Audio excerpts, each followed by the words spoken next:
You know, this is what every single last king needs to understand. Currently, I'm in the cut at university, and honestly, this is KingPill University. This is KingPill University. At least I don't know what's going to transform. I don't know what it's going to transform into, but this is it in its early stages. You know, these videos I make, these lectures I give, the knowledge I spit out, all of this, all of the becoming, all the battles against self. You know, all the stages it takes. This is KingPill University. You know, this is KingPill University. But anyway, you know, a nice professor. He led me into this room. He having a class over there. And honestly, you know, I've come to realize there are three types of people that go to this school.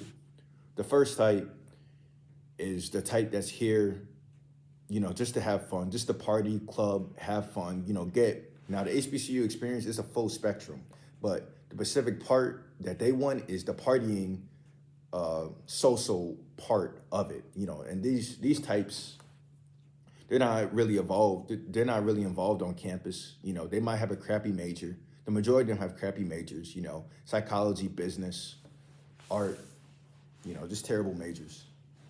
You know, there's also a wider list of terrible majors, but I'm not going to go into that. But they might have a terrible major and, you know, they're not involved on campus. They're just really here to party, have fun, club, you know, the social stuff, you know, explore options, be a bop, get a couple of bodies. They're basically here for pleasure, for fun, for, you know, the hedonistic route. You feel me? And then you have the other type. The other type is basically, I classify them as the preps. You know, here we have a thing called Professional Monday. People dress up, business suits, they dress up, you know, real good. These are people that will, you know, engage in that. And, you know, fashion niggas, fashion girls, they're a big part of this group as well. You know, the people that dress nice, you know, business and stuff like that, you know, carry themselves very high. And these are the people that they'll be a part of a lot of organizations, frats, clubs. You know, they aspire to be the president of whatever, you know, they're in. You know, they're pretty ambitious. You know, ambitious, you know, also probably joined a frat or a sorority or found something.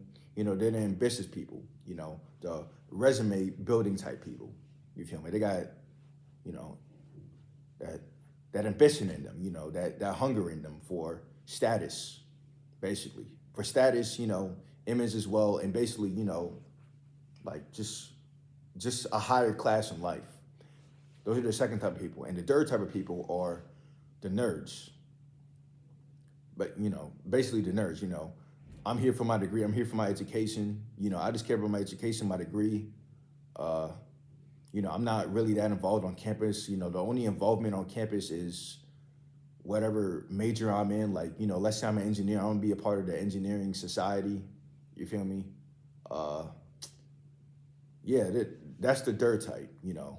I'm all about my education, you know, nerd. I'm here to get my degree. So those are the three types of people that go here. And me, even though I've been distracted like crazy, because, you know, I got a lot going on. You know, I got this whole relationship. She could be difficult to deal with, difficult to handle. I have the whole battle against self going on, my evolution in consciousness, my evolving consciousness, this whole spiritual journey. I have that going on. And also, you know, I got, you know, I'm studying engineering. You know, that's a hard major. So, you know, even though I got all those things going on, you know, me, I'm in the dirt group, honestly. You know, the degree, schoolwork, stuff like that. You know, what the hell? Somebody calling me. They're gonna have to wait, even though it's my dad. You know, he gonna have to wait. Feel me? But anyway, the topic of this video is, you know, something that I've come to realize. You know, I've been on this path, this self-improvement journey for like 5.5 years now. This started in 2020. I was a junior in high school. I was like 16 years old, about to turn 17. That's when I really started all of it. And you know, it's been an evolution. It's been a journey. It's been a great journey of becoming. You know, and really, what has really been this whole journey? What has really been? It's just been a journey towards first self-determination. Self-determination is, you know, life doesn't happen to me. You know, I'm not a victim. Life happens by and through me. It's been a journey of first self-determination. You know, I control my life. You know, I'm not no victim.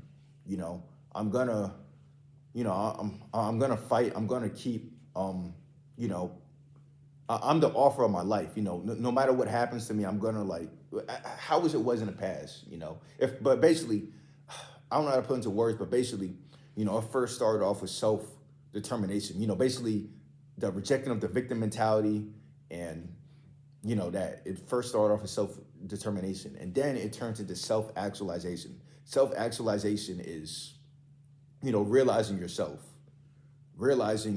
past the social conditioning, society programs you with, you know, all the beliefs, realizing your true self. And then after that is self actualization, living by the why, living by the pure purpose, you know, the purpose past self, the purpose past ego and desire and all the conditioning of society, you know, realizing your true self and living by that, you know, living for that, living to become that. And that's really the journey that I've been on. But I've realized in that journey that true self mastery, and the title of this video, you know, I don't know if I changed it, but the title of this video is you should be able to bust like all these damn nuts. You know, you should be able to be gooning and stuff like that. And it means nothing. Now, of course, you know, your body's going to be affected. It has effects on your body, but your sense of self, you, the self, you know, past the body, that's not affected. Your sense of self isn't affected doing that. And that's what true self-mastery is. True self-mastery is whatever desire that I'm engaging in, that desire doesn't define me. That desire doesn't rule over me. That desire doesn't control me at all. You know, it's basically like, you know, I could swim in the pool, you know, whatever it is, and the pool, you know, I'm the master of the pool. I write the pool. You know, I control the pool. The pool doesn't control me. I control it. You know, that's basically what I'm trying to say. Whatever I engage in, whatever desire I engage in, you know, it's just for the expression alone. It's not for any satisfaction. You know, it's just for the expression, just basically for the experience. You know, it doesn't rule over me. It's not any addiction. It's not out of any need or want. It's just out of the expression alone. And that is true self-mastery.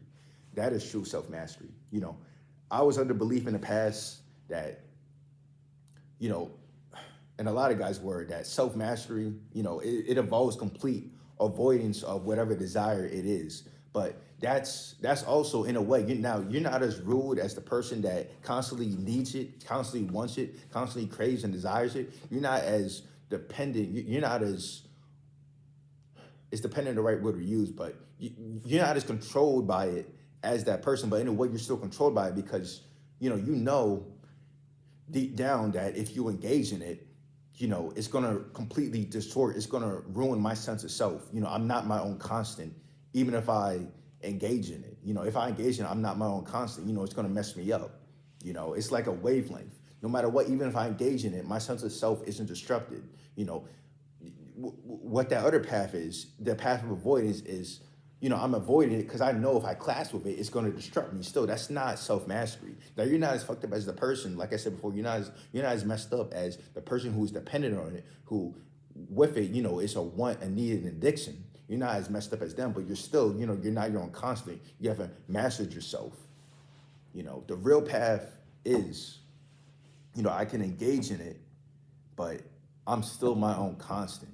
You know, I'm not ruled by that desire no matter what. Even if I engage in it, like let's say, you know, a person on, you know, semen retention or something like that, even if I goon, you know, like a lot of guys, you know, when they goon, they beat themselves up and stuff like that, you know, whatever relapse it is, they beat themselves up. That's your sense of self being disrupted. A person that is truly mastered themselves, you know, even if I relapse, even if I, you know, slip up, you know, it's still fine. You're still fine, you feel me? Because it doesn't rule over me. It doesn't rule over me. Now, it's very hard to get to that level. It's very hard to get to that level. And at that point, you know, it's really just about the becoming. You know, both forces work for the becoming. You know, the force that works for evil ultimately works for good. That's very deep. You know, that's very deep. You know, And in a way, you know, what I'm basically trying to say with that is even if you do slip up, you know, both forces work for the becoming because, you know, you learn from your struggles and failures as well as, you know, you learn from your victories and triumphs. That's what, you know, I basically meant by that. But that's a whole nother subject. But basically, true self-mastery is you know, I can engage in whatever desire, but the desire never rules over me. And it's very hard to get to that level. It's very hard to get to that level. Basically, you get to that level with self-awareness. You get to that level, you know, honestly, with self-awareness. You know, that's how you get to that level. It's hard to get to that level, but you get to that level with constant self-awareness. It's very hard to get to that level. You know, I can engage in it, but it doesn't rule over me. And even me, you know, I realize it for myself. You know, I would think that true self-mastery is, oh, you know, I'm a vegetarian, you know, my diet is impeccable. I never consume sugar. I never eat meat. You know, but let's say I do eat meat. You know, let's say I do have sugar. You know, true self-mastery in that aspect is me, even though I'm engaging with it, even though, you know, whatever effect it has on my body, my sense of self is still constant. You know, my confidence never shakes. My belief in myself never shakes. And that's true self-mastery. A lot of guys, they become dependent. They become dependent on the benefits. They become dependent on the gain, on the results, you know, whether that dependency gives them confidence, I don't know, you know, whatever it is, but they become dependent on it. True self-mastery really is, I'm my own constant no matter what. You know, nothing external defines me. I define myself. I'm defined by the becoming. I'm defined by the why. That is true self-mastery. And it is very hard to get to that level.